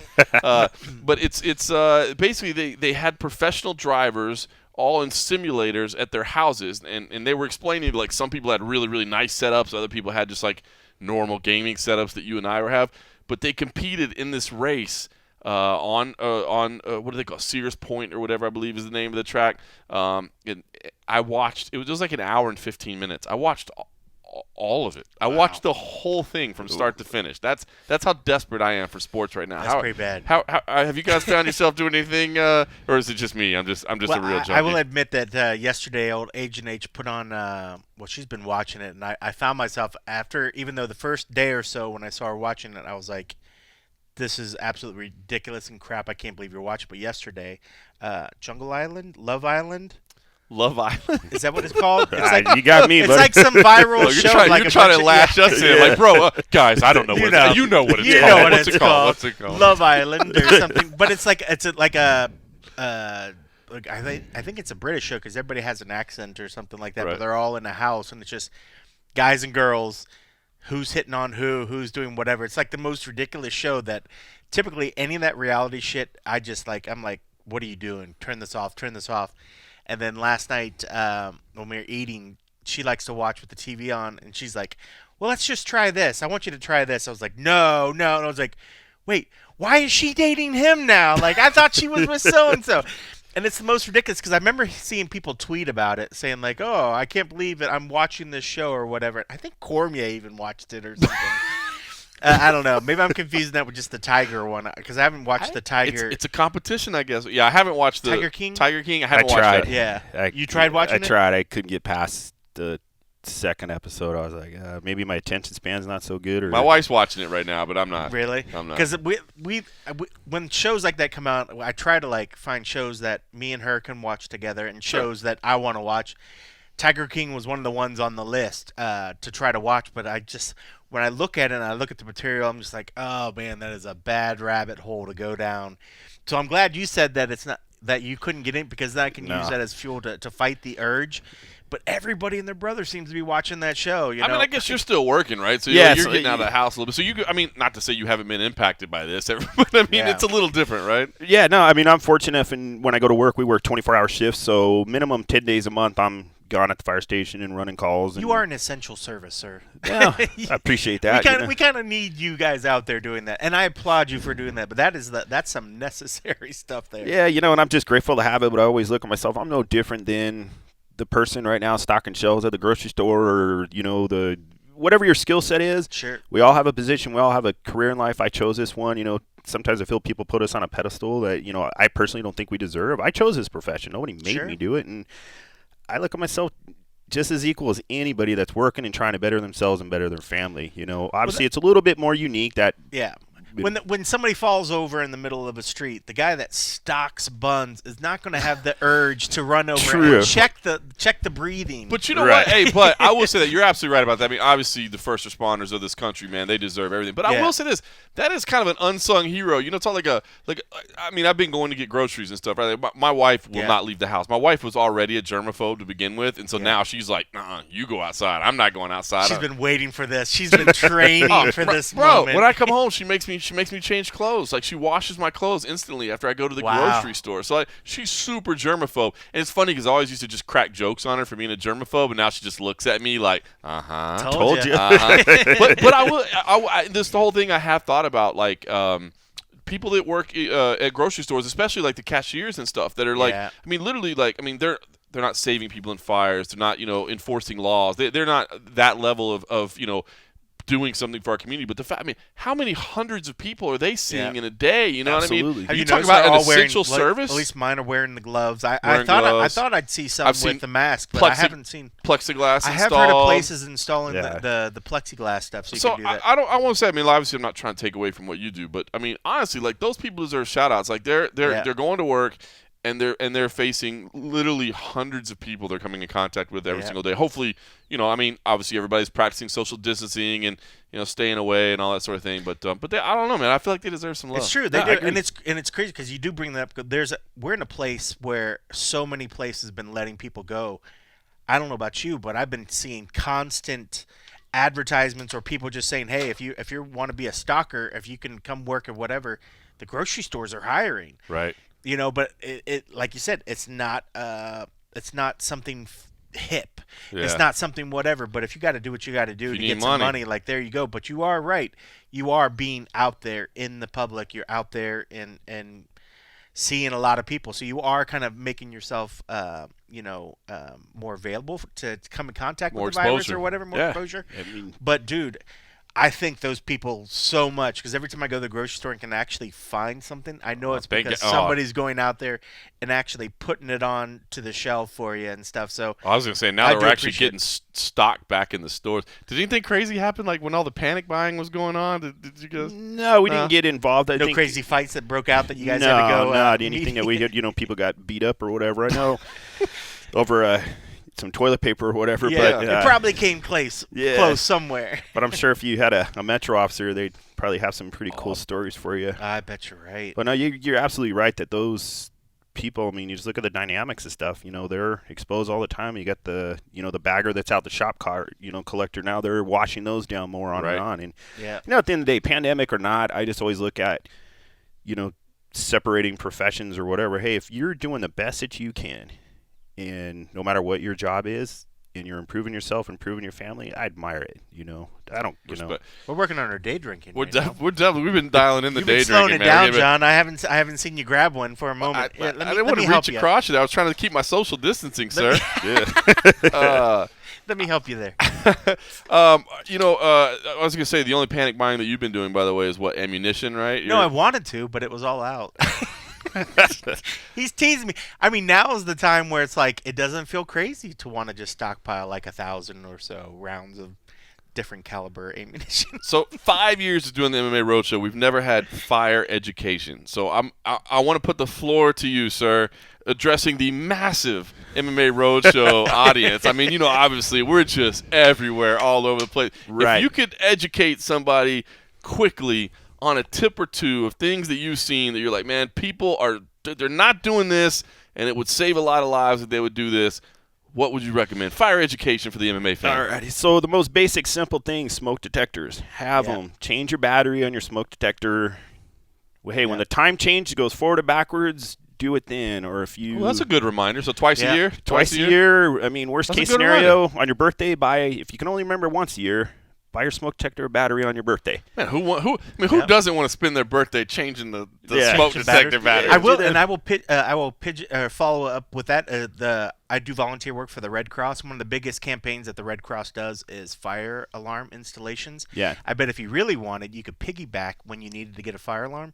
When the Red Cross does their thing, and you could probably get a free. Oh, they hand out free fire ones? alarm. Yeah, they go around and do free installs. All right. So yeah, smoke detectors. I mean, they get detectors. I'm not sure how it works out with how they get the funding for it. I'm sure it's part of whatever they getting, but they do big campaigns. It's like what Nevada's known for. Like they go out and do all these campaigns to go out and put smoke detectors and stuff. So that is a great tip. Smoke detectors, and when you hear that little annoying chirp that's going around in your house, you're looking around like, what's chirping?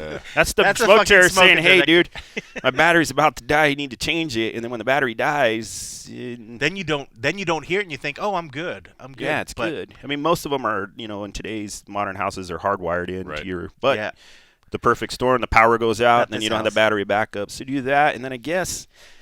The only other one that definitely saves lives indirectly, if you're unfortunate to, I don't know, you were cooking and you just lost track of what you were doing and you went to bed and your kitchen caught on fire, whatever, but keep bedroom doors closed, especially at night where you're sleeping. It will prevent the spread of that fire. You'd be amazed at what a bedroom door, your garage door, all those things, why our garage doors automatically close, or they're supposed to by code. All those things, be amazed what it can do.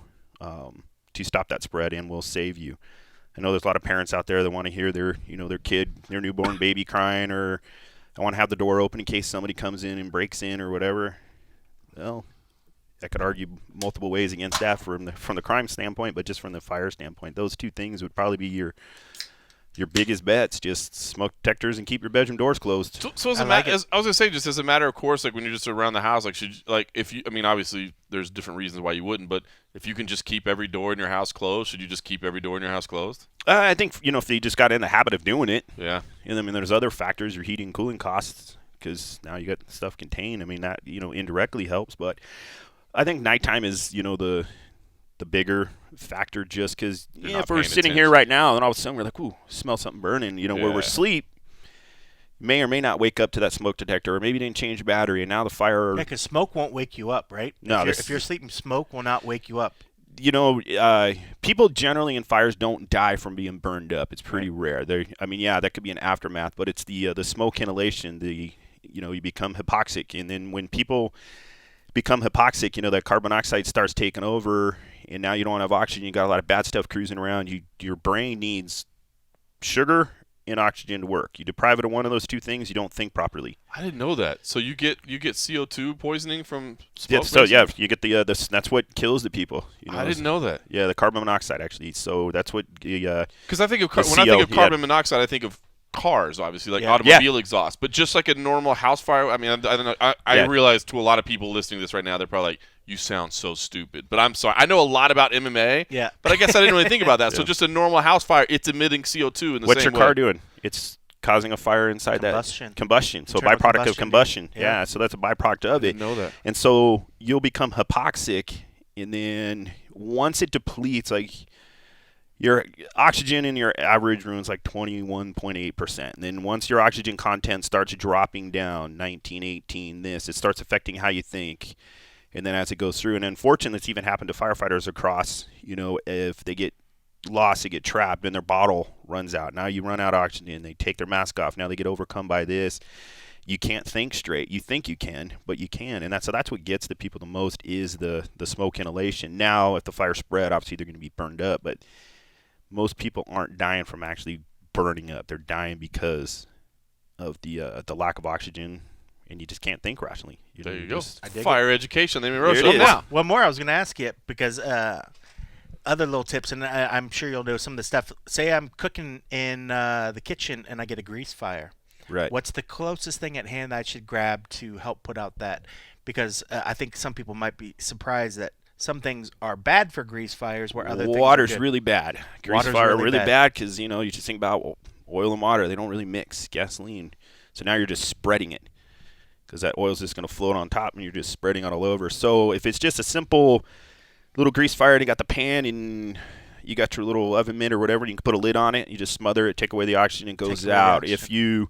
They do make fire extinguishers that are rated for grease fires. You can probably get one of those, or shoot, you throw some freaking flour on it or something. Yeah. If you got the flour in the kitchen. I was going to say flour, and I heard salt didn't is know that. another one Yeah. that does it as well because you are taking away. But yeah, So just a salt shaker, just shaking. like if you happen shaking to have away. salt, like well, a lot of people too have those just big bulk I was salt just- ones. yeah. But flour, know that. yeah, You can everything. throw flour But on it. water, a lot of people think that I see fire, I'm supposed to put water on it. But if you're cooking in your kitchen and it's a grease fire and it gets out of hand, gets on your counter or whatever, the last thing you want to do is take a big old glass of water and splash it on there. Yeah, because all it's you're going gonna to do is spread it. Yeah, and so now that grease just went from this little pan to now your kitchen cabinet and still burning on that, and then your cabinet. It's just a snowball of, Yeah. oh, this wasn't a good idea.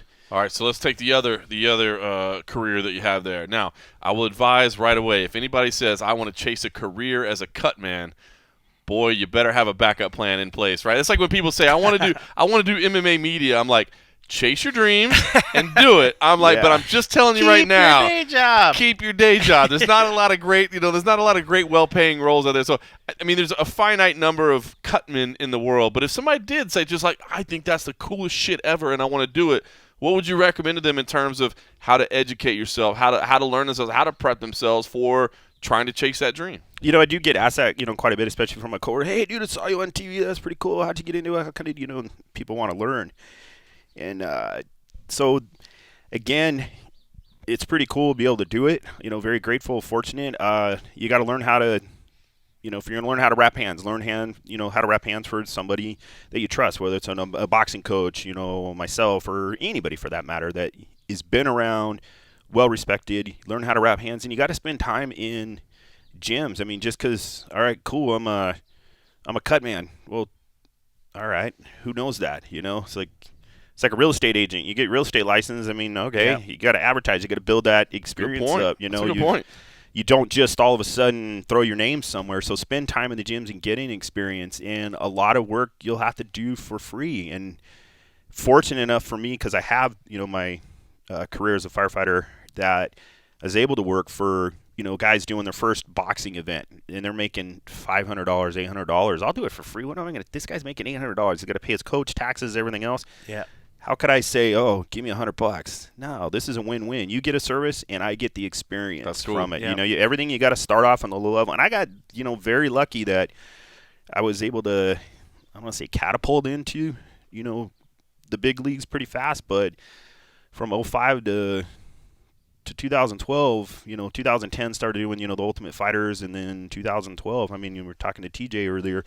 I remember doing that show a couple of times when he was on that, and I think I wrapped TJ's hands for one of his fights. And but you just got to start at the bottom, and you have to know that just doing it, you're not also going to make all this, great amount of money and you're going to do all these things, it takes time. Yeah. And there's very few boxers that are out there making, the big dollars that, the teams that are working for them that are, getting the high dollars. So chase your dreams if you want to do it. But if you think, hey, I'm going to learn how to rep hands, get the basics of working, cuts, and all of a sudden I'm going to have this massive amount of work and I'm going to be rich and famous and everything else, doesn't quite work that way. Yeah. I definitely can see the crossover to MMA media. Like, you're going to do a lot of free work before you finally get So something true, to get paid for it. But you're right. I think if you go in it with the mindset of if you're going to be happy knowing that you're building your skill set, that you're getting a trade, that you're just getting good at something that you're interested in, that's probably the right mindset to think of going into it. Like, if you want to learn how to be a cut man and you want to get experience, you can find experience. But getting a marquee position like what you guys have, one, you're in a great city for it. You're the great town. Like a guy in Boise, Idaho is probably not going to get the experience or the reps of somewhere out here, but doesn't mean you can't try to do it there, but just have the realization of, if that's the market and that's where you're at, it's going to be tough to get the reps or get the skill like somebody here. But man, when you're committed to doing it, like a local referee that I'm a big fan of, Mark Smith is a great dude. He always talked to me about like going into gyms and basically like refereeing sparring sessions. I never You know what I mean? thought Just about to that. get, just What to a get great that experience. idea. I'm like, yes, absolutely. That is a great idea. I respect somebody. Not only does it help the fighters out, like you mentioned earlier, like going in and wrapping their hands for sparring sessions. That is so cool, man. Like you get that. You develop relationships, number one. Yeah. You get the practice, number two, and it's perfect. It's perfect. Yeah. Yeah, I just got lucky. Like I said, it started off, boxing with Jeff Mayweather, kind of the least known out of the Mayweather family. Great guy, and he was my boxing coach out here. He introduced me to Stitch, gave me the foundation, and then Dewey Cooper being that first fighter opened the door. And Dewey been around boxing, K1, MMA. I mean, that just led to. Then I remember when Dewey was sparring with Chad Dawson. When Chad was boxing Antonio Tarver, I became friends with Chad, and Chad would let me wrap his hands, before he was sparring. And, at that time, he's world champion boxer. Yeah, cool, no problem. And I'm like, hey, hope I'm not taking it too much time. He goes, those guys can wait. I pay them. Just wrap my hands. You're good. Mike Pyle, Gray Maynard, Jay Haran, awesome. those dudes, okay, come in anytime. You want to come in for a pro practice, That's and I'd cool. wrap the hand, they give me feedback. So without all these people. That was the start of Extreme Couture. Yes, it was, yeah. I mean, there were some killers in there at that time. Yeah. There's still killers in there now, but just that core group that started. And so without those individuals supporting me, I wouldn't be here talking to you guys right now. That's cool. Is Steve Mazzagatti still a firefighter? Yes, he is. Yeah, he's an engineer, so he drives the apparatus. He's I did not know that. Yeah. Steve works for the county. He works with us. He's doing timekeeping now. With the I was gonna say. athletic commission. Look, Steve's such a nice guy. So he got the worst rap. I mean, listen, did he make some mistakes as an official? Of course, everybody makes mistakes. Yep. Herb Dean's not flawless. Mark Goddard's not flawless. Yeah. John McCarthy wasn't Everybody's flawless. made mistakes. Everybody made mistakes, but for whatever reason, he just had the wrath of Dana White. And then once Dana was on him, man, it just I mean, I remember it sucked so bad. I remember it got to the point where Mazzagatti, like, when he would, like, they would introduce him, like Buffer would announce his name, like the crowd would just boo instantly, and I felt so bad. He seems like such a nice guy. I've never really talked to him outside of the sport, but I forgot that he was a firefighter. It just crossed my mind, and as you said, I see him now doing like timekeeping and stuff for MMA events in town. Yeah, cool. He's a great guy, and he's been around, boxing and Thai boxing his whole life. Steve. I think he still referees kickboxing fights, if I'm not. Yeah, I don't know. Last time I talked to Steve, he wasn't doing it as often because there weren't as frequent. And like he says, he goes, if you're not in there practicing it, you're going to lose a step. Right. He said it so. Again, I don't want to speak for him, but the last time he was just saying, you look at, we don't have that many kickboxing That is events true. here We don't anymore. have much coming through. When that Lions fight was popular there for a while. Yeah, they did quite a few. Great job, and then you don't see him. Yeah, that's interesting. Yeah, Mazzagatti, man, I felt bad for him. I always felt like he was unfairly victimized a little bit. All right, listen, we talked about bad things. I want to throw out some quick recommendations. See if you guys got any too. So if you got any watching recommendations, everybody's got time at home. So if you got any watching recommendations, throw them in. But I want to throw out two real quick. First of all, I've been recommending a lot of stuff on HBO lately. I don't know why. They've been coming strong, man. I'm not a shill for HBO. I'm not getting sponsored by HBO, but they just came out with a documentary called The Scheme. I think it literally just came out this week, and I watched it already. It is awesome. It's about this dude. It's a documentary. It's this dude named Christian Dawkins is the guy's name. But basically, there was an FBI investigation into NCAA athletics. I don't know if you guys probably remember that story. Like, they had a big press conference in New York about, hey, we've gone after the NCAA and we found all this stuff. And this whole thing is about the investigation and the way the investigation was handled and who was targeted and all this stuff. And man, I really, really enjoyed the hell of it. So it's called The Scheme on HBO. I promise you, it's, to me, I don't know, it was like the perfect cross of like sports and then crime and investigation. You know what I mean? It's not just a sports documentary. It is awesome. So check out The Scheme.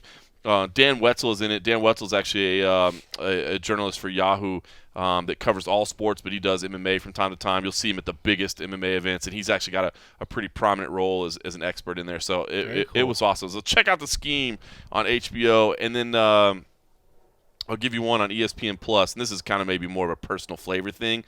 I think I maybe had seen it before, but I might have been a few too many frosty beverages deep at the time.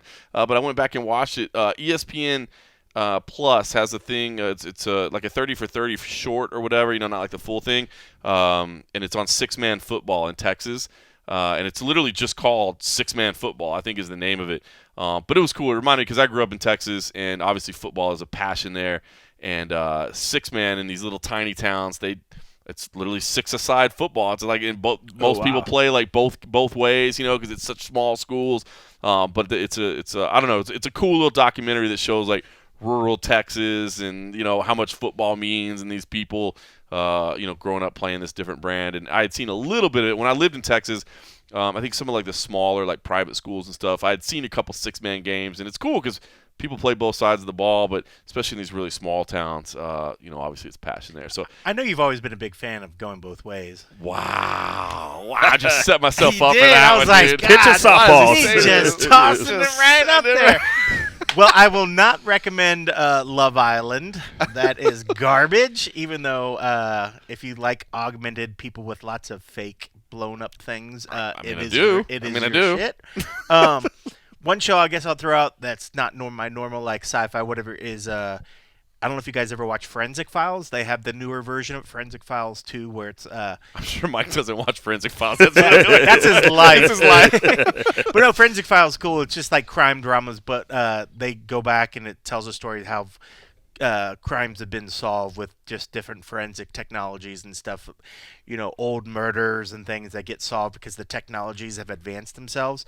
But it's cool because when I recently had surgery, it was like trying to find stuff that would work on TV that worked for like Mom, who just turned 70, Agent H, who loves like shit like Love Island or whatever, and then myself, which likes whatever. I like cop dramas and all that sort of stuff. Forensics Files is kind of that mix of that. It's like cop drama, but it's science as well. And but they have the latest version, Forensic Files 2. It's like when the first Forensic Files, a lot of the show's so old that it's all like 4x3 shit. So when you watch it in the 16:9, it's got like the black bars off to the side and stuff. So this one's more a widescreen shot, new technology stuff. But nice. Is it Netflix or where is it at? I watch it on. I'm on Sling, so I'm not even sure what channel. Maybe it is. I think the show's actually the original one has changed networks. Right.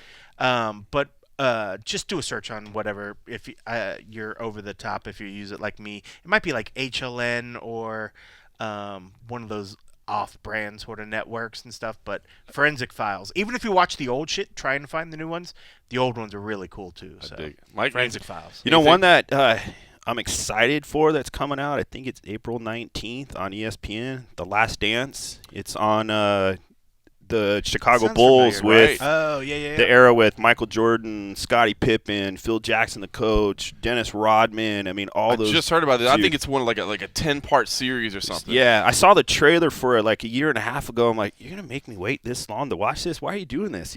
But that one is coming out that I'm excited for. Talk about a team that everybody jumped on the bandwagon and was like, "That's my team." Everybody loved that Bulls team. I'll tell you what. You know what that job? I watched the other day. It's been out there for Forensic Files. It's been out there forever, but I watched it the other day. It's called Jordan Rides the Bus, It's on Yes, ESPN. I just watched that too. Really good, man. To be honest with you, obviously it's about the time when Jordan walked away from basketball, went to do minor league baseball, and I'm sure we all remember that. Yeah. But what I didn't realize, what I really learned from it, and I don't know, spoiler, I mean, the thing's been out for like 15 years. But first of all, I didn't realize that how much the death of his father played a role in him decide, because at the time we're all like, why is the world's greatest basketball player going to play baseball? Yeah. And it had a lot of it had to do with the relationship that he had with his father, and I guess he had made a promise to his father, and so he went to go chase that. And so I thought that was it made sense of it more, because it just seemed so crazy at the time. Yeah. And then it was also really interesting, and I don't think I'm necessarily giving anything away, but it's worth watching, that at the conclusion of it they say, yeah, it was this circus show but like by the end of the year he'd actually become decent there. Yeah, of course better. he was overwhelmed, but Right. he's such a phenomenal athlete that he kept adapting, but at that point it wasn't the big story, it wasn't the thing that mattered anymore. But Yeah. so at the beginning of the year, every camera, boy, it was crazy. They showed like a press conference. Remember that scene? There's like Right. 300 cameras. I mean, it was like the most media people I've ever seen packed in one area, like when he was announcing that he was going. But they were saying like by the end of the year, like nobody's paying attention to the story anymore, and he'd actually become a decent ball player. So it's worth watching anyway. No, absolutely. And I guess for local fans here in Vegas, it's on Amazon. Valiant, the story on the Vegas Knights. Oh, I haven't seen this. That's a great. I mean, it just talks about the start of the Knights, the owner, where he's from, his military background, and just things like that, and just how the media's like, oh, a hockey team in Nevada, in the desert. What are they thinking? Oh, all right, they won a few games. It's not going to happen. And then it ties in, the tragedy of 1 October, and it's on Amazon. What's it called, Valiant? Yeah, it's awesome. You get on Amazon Prime even if you're not a Knights fan, you got nothing else to watch. Everybody's got extra I remember time. as that It's a great season happened, story. everybody was like, dude, this makes for such a great story. It was so fun. I'll tell you, it was so funny. So, I mean, obviously, hockey tickets are expensive, and for a family of three on one income, it's not easy to just buy 3 tickets. But I remember telling my wife, I'm like, listen, expansion team, we're not going to the first game, but I'm telling you, by March or April, they're gonna suck. You know what I mean? Like, there's gonna be people just dumping tickets, and we'll go to a game. Yeah, it was like the 3rd year before we ever got to a game. Yeah. You know what I mean? It was crazy. It was crazy, man. They were good. So, all right, cool. There were some tips for you. Hopefully everybody enjoys it. Little personal news, not the greatest way to end the show, but I do want to give everybody a heads up. Talking about coronavirus and the way things have impacted everything. Myself and Cold Coffee both were part of a company-wide furlough program at Gannett, which is the parent company of USA Today. So this is not something that just affected MMA Junkie. It's not something that just affected the two of us. Literally, I mean, tens of thousands of people that work under the Gannett banner, which is a huge media company, were impacted by this furlough program, where basically we're going to be taking 2 weeks off in April. Unpaid time off. Unpaid time off. Yeah, we're going to be taking some unpaid time off over Q2, so April, May, and June. I just share that with you, so if you wonder why maybe you don't see Ken Hathaway's byline on MMA Junkie for a week, or you don't see my byline on MMA Junkie for a week. They don't see my name on the byline for often. If you're looking for my byline, man, you're bored. Well, if you don't see it, or you don't see us necessarily, maybe as our name is prominent or whatever, that's kind of what's going on, and it literally is affecting everybody on our staff. So it's the whole team. It's not just us being singled out. So I just want to share that with everybody. It won't affect the MMA Roadshow. We are outside of the Gannett banner. We're going to continue. You cannot stop us from drinking frosty beverages and talking about MMA. We would have broke that damn rule anyways. Damn right, man. You're not stopping this streak. So anyway, not fun for sure for us personally. Not fun for anybody under the Gannett umbrella. But it is what it is. It's the reality that I think everybody's dealing with right now, man. This thing is wild, and as we've been saying all along, it's changing every day. But we will carry on, and I believe the team will be back to full strength before you know it. Hopefully, everything will be We'll have much some better. fights. Hopefully, we'll have some fights to talk about. Hopefully, we'll have some damn fights to talk about. Whether it's April 18th, whether it's May 1st, whether it's June, I don't know when it's going to happen. But when it does happen, when we have some fights to talk about it, I assure you that we will be there. In the meantime, we've taken enough of your time, Mike. I really appreciate you stopping by, man. It's been way it's great too to long. be here, and thanks again. And we'll do it again. Hopefully, it doesn't take another pandemic to make it happen again. yes, Welcome anytime. yeah, just bring beer. That's it. And for everybody else, we'll just say thanks for listening.